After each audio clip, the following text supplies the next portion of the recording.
Hello everybody and welcome back to another shorter Sunday evening My Generation podcast.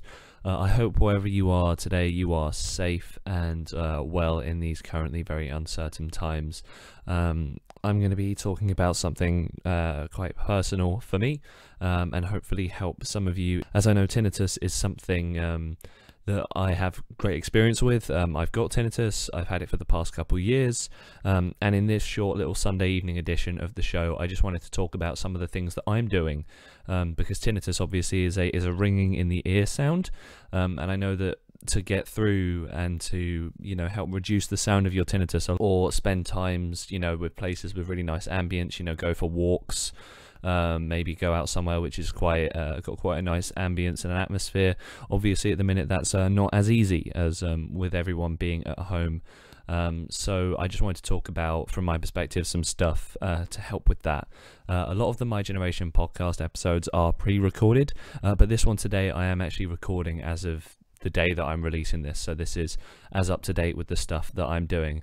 And come around summertime, I'll be doing Sunday night editions of the show where it is just me and you talking in this format every single Sunday evening, starting just after the 1-year anniversary of the show, because a lot of My Generation podcast episodes were pre-recorded in December, January and February, so we've got loads of really great discussions with people from those months that are still to come out on the show. If you want a full breakdown of the release schedule and everything, there's the podcast announcement that I posted somewhere. It was between episode 42 and 43 that announcement went out, that gives you full context as to what is happening with the future of the show. But I've obviously been at home most of the time over the past couple of weeks, exceptions being for my job, but beside that, pretty much at home all the time. And I know that there'll be a lot of people with tinnitus who are currently in isolation at the minute, or at home, or maybe they're going for one walk or just to the shops and that's it. And maybe you haven't thought about what you need to put in place yet for dealing with this, because tinnitus is something where you have a loud ringing in your ear. And as a result, when you're at home in a quiet room, I know for some people that could be a new experience, when maybe you've had quite a fast life up until this point and now everything's sort of grinded to a halt and you're like, what do I do? Because I work in the media, so I'm usually leading quite a fast-paced life, always busy and on the move, and this has forced me to sort of slow right down and had to think about what do I need to do? What am I doing whilst I'm staying at home to work through this, because everyone's situation's a little bit different, but these are the things that I have been doing that have really helped. So firstly, I used to, when I was about 16, I used to do yoga quite a lot. So before I had my tinnitus, I had extremely bad back pains, but what I did to get through those back pains was I had sort of a yoga routine and exercise, and then once my back pain was sort of fixed, I moved away from that. I didn't do as much of it. Now, I'm a very keen cyclist, but at the minute, obviously, I'm not cycling. So what I'm trying to do is replace that physical exercise that's lost from the cycling with yoga at home. And that's been really nice again. It really feels like it's waking me up in the morning. Going back to that yoga, I'm using the same routines that I used when I was 16. I'm now 21. It felt really nice to revisit them and keep physical even in a time like this. And you might think, how does this actually relate to tinnitus? But it gives your body a focus, and it puts you in a focus within your body, as opposed to being in your head all the time, which when you're at home alone or in a small group can often happen, because you've got all this time to think, and you can sort of get very much into your head. I know I did at the start when I was sort of initially putting my plans into place. So now I'm trying to make sure that before bed every evening I am doing yoga for at least 10 minutes, try and sort of increase that, because with the reduction in my physical activities over the past couple of weeks, I'm not quite as physically active as I was during before. So like when I was in January and February, a lot more physically active, but now I'm getting back to that. And so I'm building up slowly, and you want this to be quite a relaxing experience as well. You want it to be working your muscles, but doing as much as you can, because yoga can be quite difficult at times. I've got quite restricted hamstrings, so I only do as much as is comfortable. Only for you, do as much as is comfortable as well. As I know, if you're sort of older and listening to this, you might not have access to some of the same stretches, and that's absolutely fine. You can still do yoga. I do it with, there are certain stretches I know I can't do, so I just don't do them, and I move on to the ones that I know that are really helpful for me. So I'm almost building my own personalized routine. I try to watch about 30 or 40 minutes worth of yoga stuff, and if there's parts that I can't do, I will just move past them, so that I'll at least have 10 or 15 minutes of stuff I know I can do. And that will change for each person. So there are certain muscles that I've got that aren't quite as strong as most people's, at least the average, so my hamstrings being one of them. But then there are certain that are average and above average, so I can do certain stretches better than others, and I'm trying to make sure that at least as long as I'm covering a wide base, that I'm then good. And don't be ashamed or afraid if it's difficult at first, especially if you've never done yoga before. But I just think what makes it so good is it gets you out of your head and into your body. If you've got headphones, or especially if you've got wireless headphones, that would be amazing. So you can have the instructor, if you're watching a YouTube video, not sponsored, but I use Psyche Truth quite a lot. They've got some really, really good ones on there. Or whether you're signed up with a personal trainer, either have them on loudspeaker, or if you're living with people and you don't want the loudspeaker going out, having Bluetooth wireless headphones and then having them on your ears, so that as you're moving, there's no wires dangling, and you can look at your screen, whether you've got the laptop on the floor with you, or I mean, if you've got a projector, even better, put it on the wall, why not? Just whatever you've got at home that can set up this, set it up as best as you can. I know not everyone's got the room, but I'd say make the room. I didn't have the room, and I'm trying to sort of move my room around specifically for this situation. And that leads nicely into my next point, which is personal space. And this will again change based on some people's situations. So if you live alone, this might not apply as much, but I live with my family, and so I think it's very important to spend time with your family during this time if you live with them. It's made me think about how much time I spend with my family this moment in history. But spending time with your family is good, but everyone needs their personal space, and my family know that. So we make sure we've all got our pockets of time when we don't interrupt each other. Just let each other get on with whether you're watching a film, doing some work. I've got a lot of work I do from home, so I'll say, there's this bit of time that I just could really do with not being, disturbed. But then we've got this puzzle set up in the kitchen, just on the kitchen table. We've just got a puzzle there that's sort of half done. Every time we come into the kitchen, we try and add a few pieces, and it's really nice. We can just sit down, a couple of us at a time, whenever we're in the kitchen, and sit down and do a puzzle. And I think that's another really nice thing to focus the mind. Really, really been quite handy actually having that there, because it gives me that focus. It means that I'm out of my head again, but I'm still being proactive and thinking. It feels like I'm working, and it's just a nice family connective activity. I've done quite a lot of it with my mum, and that's been really nice. In this uncertain time, having something small to just do is quite important to me. And that sort of leads into the next thing, which is when you're in that sort of personal space in your own time, trying to have other relaxing means. So I've sorted the exercise side out with yoga. I've got my family balance sorted, and if you have your own room, try and spend some time in your own room. And if it's a communal space and there's not really as easy or access to try and spend time, have parts of the rooms that are dedicated to you and that other person. And then if you're on your own, maybe try and download something like Zoom or Skype or Google Hangouts, or just Facebook, video, or there's this new app called House Party we've been using, and just chat with people you might know, and get them signed up onto these apps where you can get people in group calls. I know this isn't as much of a tinnitus related thing, but I've found it quite nice to have phone calls with people, because it gives me something else to listen to, and phone calls are quite important. Listening to people's conversations. I found I've been a better listener in this time. Maybe it's because I've got less going on. I'm, becoming quite inquisitive about the people around me, the people I know. I've had actually some quite meaningful conversations during this time, and that's actually been extremely rewarding and just very nice and very human feeling. And I think that because it increases your mood, it will help with the tinnitus. And anything that's increasing your mood and making you positive and taking you out of your head is going to improve the tinnitus.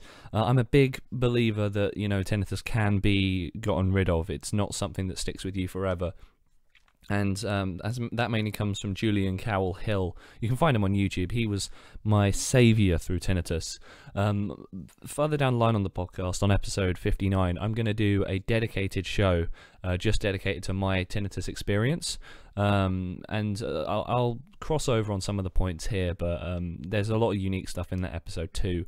I thoroughly recommend that. I've already recorded it. I recorded it, when I was bulking up some personal episodes back in January and February, but check out episode 59 when it comes out for my personal experience and journey, how I got tinnitus, what it was like in the first few months for me, because I know everyone gets it at different times in their life as well.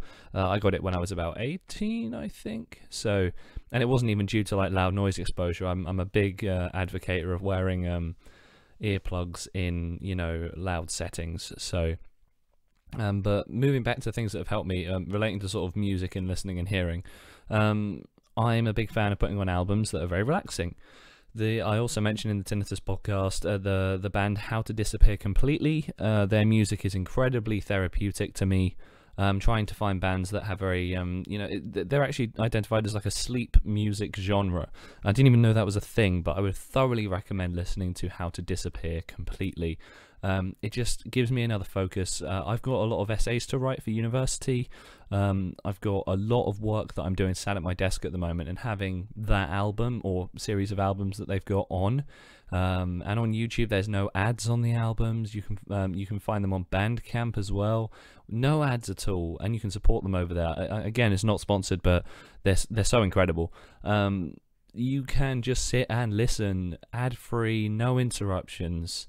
It's great for focus. I find I can't at the moment. I'm finding it very much easier to focus on my writing when I'm listening to one of their albums. And the last thing that can help maybe when you're not listening to music is meditation. I think meditation's been so powerful for me. Just 10 or 20 minutes sat with nothing but yourself for that time. Maybe it's a prompted meditation, maybe it's just you, the tinnitus, and all of your other experience that happens, all just sat for 20 minutes. Because if you can sit for 20 minutes on your own, doing nothing, and you can do a bit of that every single day, make that a habit. I know it was a habit for me. I spoke about it with Shami on the 11th episode of the show. I fell off that habit and I needed to get back on it, and this has been the perfect reason to jump back in and realize, hey, you need meditation in your life. It's been great. It's been really, really great. And having that 20 minutes, if you can sit for 20 minutes on your own, it just makes the whole rest of the day that little bit better. And meditation shows its rewards in ways that don't really come to the surface immediately, if that makes sense. And it depends how you do it. Just attempting meditation is success as well. So don't think, oh, I didn't meditate for the full 20, or I was thinking about this or thinking about that. I'm a big advocate that meditation is just doing it is success, and you will grow with time.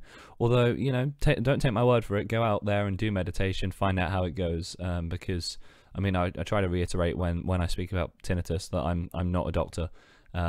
I never will be. This is just my experience from what's helped me, and should your situation require a doctor because maybe you've got tinnitus because of, say, an ear infection, I know that's one cause, then maybe some of this advice won't apply to you because of medical reasons, and go for your medical grounds first. They're going to be the place to go. But my tinnitus, I've had tests, it's not causing me any problems. It's not even caused me any ear damage. I'm quite lucky in that regard. I'm still able to hear normally. It's just I've got that extra sound. And I don't see it as a negative. In fact, tinnitus changed me as a person for the better when I got it, because I had to make some fairly drastic life changes to accompany it, but they made me a stronger person. And I was 18, I was transitioning to an adult, and it made me an adult quick. And in this time, it'll be a challenge. I know it will, for everyone, especially regardless of whether you have tinnitus or not. It will be a challenging time, and I think everyone's, banding together and doing their best. And there's so many people to be thankful for in all of this. But I'm targeting, specifically to people with tinnitus, but a lot of this would just help everyone in general, I think. But it's an interesting time for people with tinnitus, where you're now sort of left stuck with just the sound in quite a quiet space often now. A lot of the outdoor hum of the world is gone, and that feels quite interesting. I don't know, just listening outside and not hearing things is very interesting to me. I know I live close to the city, so I'm used to hearing a little bit more life. But I guess if you're in the countryside and you've got tinnitus and you live alone, this might be something that you're a little bit more able to acclimatize to, because you might be more used to the stillness, and that's a good thing, I think, because I think everyone should be happy with the stillness. And I think that's one thing that meditation's taught me so far, is to be just happy with existence as what it is, whether you've got the tinnitus or not. And I think when you look at it that way, it can make your experience with tinnitus actually, everyone's situation is different, but for me, a good one. Like, I would not be as strong as I am today without it. It made me, make certain changes, do certain things, and carrying through to this time, it's the next test. Moving into other little bits and bobs that really helped, supportive friends and family. Nothing comes close. Having the people around you know that you've got it, and help you. I know when I first went into trying to stay at home as much as possible, my sleep pattern just went straight away. Like, I was really, I wasn't struggling to sleep or struggling to get sleep, but my sleep pattern kind of went completely skew. And having friends and family that supported me, who would help me try and reorient that and actually get it back on track like it is now, has been phenomenal. And then from my friends, being able to know I can contact them has been just a pleasure, because you can always rely on those people. In fact, I'm going to talk about this on the podcast later down the line, but it's still something that's actually very interesting to me, because I quit playing video games because I found I was getting addicted to them about 3.5 years ago, I think it was now. Wow, time flies. I quit playing video games, and I decided, hey, I'm addicted to these, I need to stop. Now that this has happened, I got my console out, because I had a couple of mates who were playing online, and I thought, do you know what, I can probably go on, have a chat with them, play a couple games, see how this goes. And I've actually been able to control it, because I knew what I was like before. And I thought, maybe I can't have the self-control. Or when I was, 16, 17, when I stopped playing video games, I thought, I don't have the self-control, so I need to put this away. And then when I got the console out, I thought, no, you've got to make sure you've got control over this. And so I was fighting a very different battle with that. And I played the video games, and I enjoyed it. Because I played video games a lot on my own growing up, and playing with friends, playing games that were actually quite tactical, was really nice. Not just sort of mindless, action, but actual ones where you're making tactical decisions. That was great, because that gave me the same thing that the puzzle gives me as well.